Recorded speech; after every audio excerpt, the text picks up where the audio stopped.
알맥 2026년 상반기 실적을 스로프트 회계로 분석하고 연말 매출 및 손익분기점을 예측해 보도록 하겠습니다. 매출은 18.3% 감소했고 영업이익 48.6% 감소했습니다. 가공비 배부 재고자산 회전율 6.6회전 예상되고 PBR은 1.25 상태입니다. 분석 결과 재고자산 매출원가 분식회계 개연성 의견을 말씀드립니다. 알맥에 대한 사업계획입니다. 본사는 창원시 성산구 공단로 148번지 신촌동입니다. 전기 자동차용 EV용 플랫폼 부품 및 EV 2차 전지용 부품 사업을 주사업으로 하고 있다. 알루미늄 인고트를 가지고 뭔가 만들어내는 그런 부품 사업을 하고 있습니다. 자동차. 주가는 31,050원으로 1년 전보다 33.8% 증가했습니다. PBR은 1.15 상태고요. IX가 27.38% 가지고 있는데 반준표 씨라는 분이 66.74% 지분을 가지고 있습니다. 유한회사 아리아가 24.72% 지분을 가지고 있고 외국인이 8.65% 들어가 있습니다. JP모건, 모건 스탠리가 눈에 띕니다. 스로프트 회계로 분석한 결과입니다. 매출은 644억 원으로 18.3% 감소했고 매출에 비례하는 매출 재료비는 240억 원으로 17.5% 감소했습니다. 그 갭이 플러스 0.8%이기 때문에 원재료 가격이 상승했다고 추론할 수 있습니다. 수익률 62.7%로 0.4% 하락했고요. 운영경비는 359억 원으로 12.6% 감소를 시켰습니다. 그 결과 TOE 생산성은 소수점 두 자리까지 변동은 없지만 0.09포인트 하락했습니다. 스로프트 영업이익은 44억 1,700만 원으로 원가회계 영업이익보다 5억 8천만 원이 적은 수치인데 이것은 가공비 배부 재고 자산이 증가했기 때문입니다. 재고 회전율은 연간 6.6회전으로 예상이 됩니다. 원가회계 영업이익상으로는 영업이익이 0.9% 증가한 것으로 나옵니다. 재고자산 명세입니다. 상품, 제품, 제공품 합쳐서 가공비 배부 재고자산 155억 5,300만 원으로 연초보다 10억 8,800만 원이 증가했습니다. 매출이 18%가 감소했는데 거꾸로 재고는 8%가 늘었다. 매우 바람직하지 않습니다. 비용의 성격적 분류 분석 내용입니다. 제품과 제공품의 감소라고 회사는 표현하고 있고 65억 8,200만 원 마이너스로 표현되어 있으면 재고가 증가했다는 뜻이고요. 원재료 사용액이 167억 4,300만 원, 상품 매출원가가 132억 8,900만 원입니다. 이 상품 매출원가는 상품 출고액이고 이 출고액으로 표현되어 있으면 A 재고자산의 변동 범위에는 상품이 들어가지가 않습니다. 그러나 일단 스로프트는 상품을 포함해서 분석을 합니다. 전체를 바라보기 위해서 ABC를 더한 MC 매출원가 재료비는 234억 원 28.4% 감소했습니다. 운영경비는 359억 원으로 12.6% 감소했습니다. 운영경비에서 판매관리비 79억 9,300만 원을 뺀 나머지 279억 6,600만 원이 공장 가공비가 되겠습니다. 가공 비율이 53.3%, 재료 비율이 46.7%, 3% 상승했기 때문에 여기서도 원재료 및 상품 매입 가격이 상승했다고 2차 추론을 할 수 있습니다. 재고자산 입출 교차 검증에서 비성분의 원재료 사용액이 있으니까 그걸 집어넣어서 계산하면은 입출 관계가 검증이 되고요. 단지 원재료 매입액이 207억 9,800만 원으로 역산해서 나오는데 이게 맞는 얘기냐? 이것이 이제 문제가 되겠죠. 그리고 그 상품 매출원가가 상품 출고액이 되는 거죠. 그래서 요거는 일치를 합니다. 다만 제품 쪽에서 2억 2천만 원 차이가 있고 상품 매입액에서도 차이가 있습니다. 131억 5,200만 원이죠.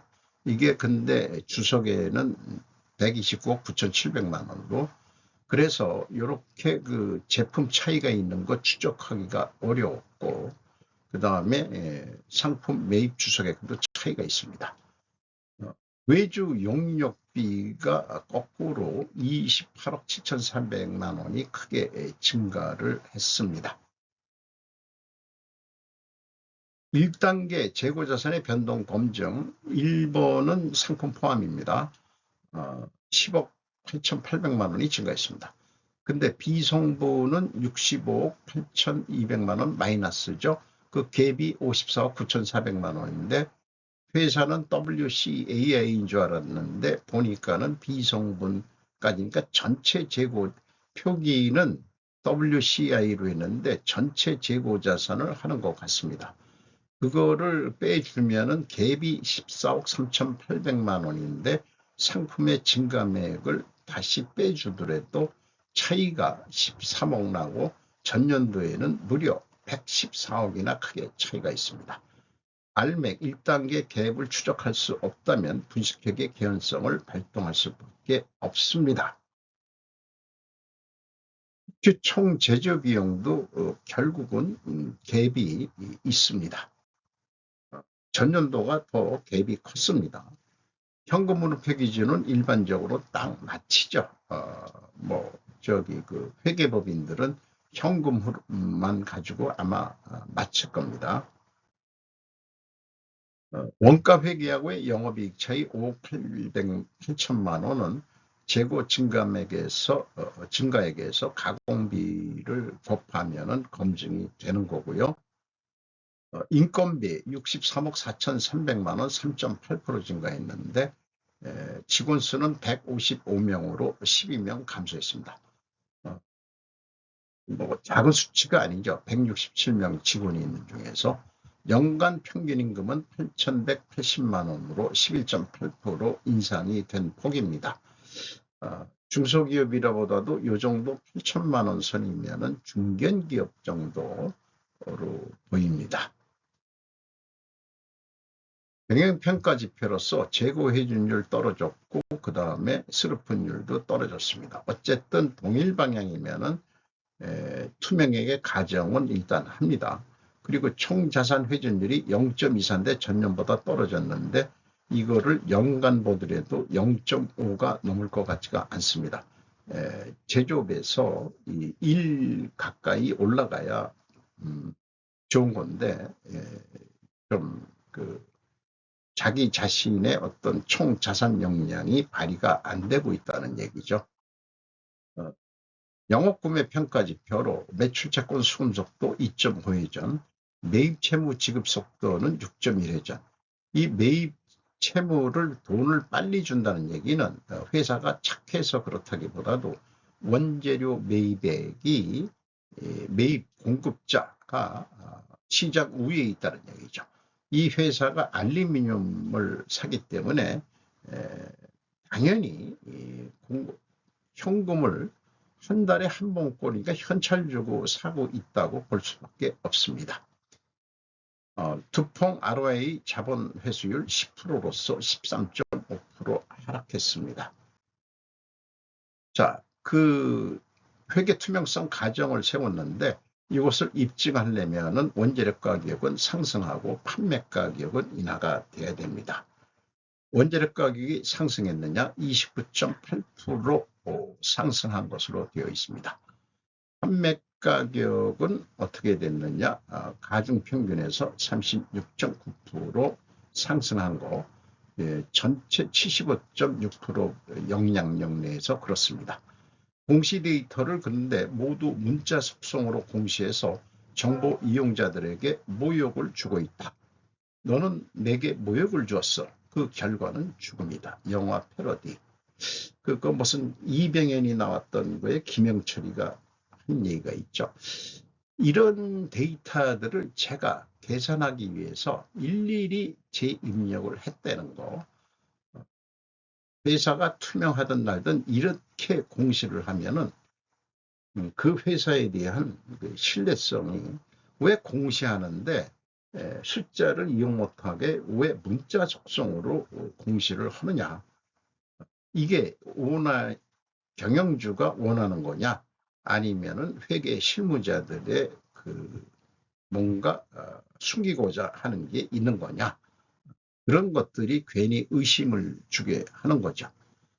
그런데 그 입증을 하려면은 원재료 상품 매입 가격이 상승하고 판매 가격은 하락이 돼야 되는데 더 올랐죠. 판매 가격이 안 맞아 떨어진다. 입증 실패입니다. 그러니까 분식회계 개연성 가정이론은 반증이 되기 전까지 유효한 겁니다.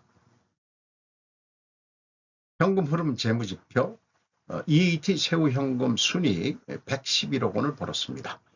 단기 순이익은 74억 7,500만 원인데 더 많게 벌었죠. 두 번째 EMS 영업활동으로 전체 32억 2,400만 원 현금이 유출됐고, 사업활동 전체 영업의 부분까지 포함해서는 141억 9,500만 원의 현금 유출이 있었습니다. 자유현금으로는 채권자한테 91억 2,900만 원 추가 차입을 해서 이자부채 레버리지율은 28.7%로 증가했고, 이자 지급률은 이자율은 1.5% 이자율로 계산이 됩니다. 이익배당 없고요. 그 다음에 납입자본 성장률 변동이 없고 이익잉여금률 34.1%로 증가한 것으로 산출이 됩니다. 그리고 캐펙스 84억 투자를 했습니다.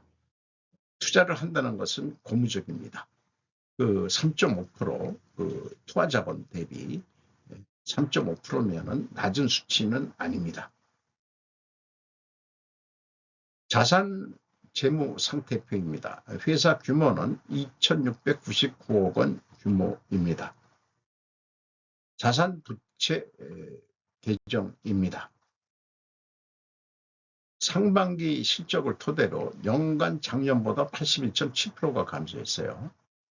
이걸 감안해가지고 연간 매출액을 예측해 보겠습니다. 뚜렷한 비법이 없습니다. 상반기 실적 2배 합니다. 1288억 원. 매출 재료비 기준에서도 2배를 해서 1288억 원. 이 경우는 그 매출 재료비율로 나누고 운영경비 기준으로는 스르픈율로 나누면 동일한 매출액을 예측할 수 있습니다. 작년도도 제가 동일하게 했다면은 실제 결과는 1,419억 원으로서 제가 11.1% 높게 예측을 한 거니까 두 자릿수가 넘어가면은 예측을 계획보다도 상반기보다도 하반기 쪽에 매출이 줄었다. 계절 상품도 아닌데 뭔가 경쟁에서 진 거 아니냐. 뭐 경쟁이라기보다도 수출 이런 거에도 좀 영향이 있었겠죠.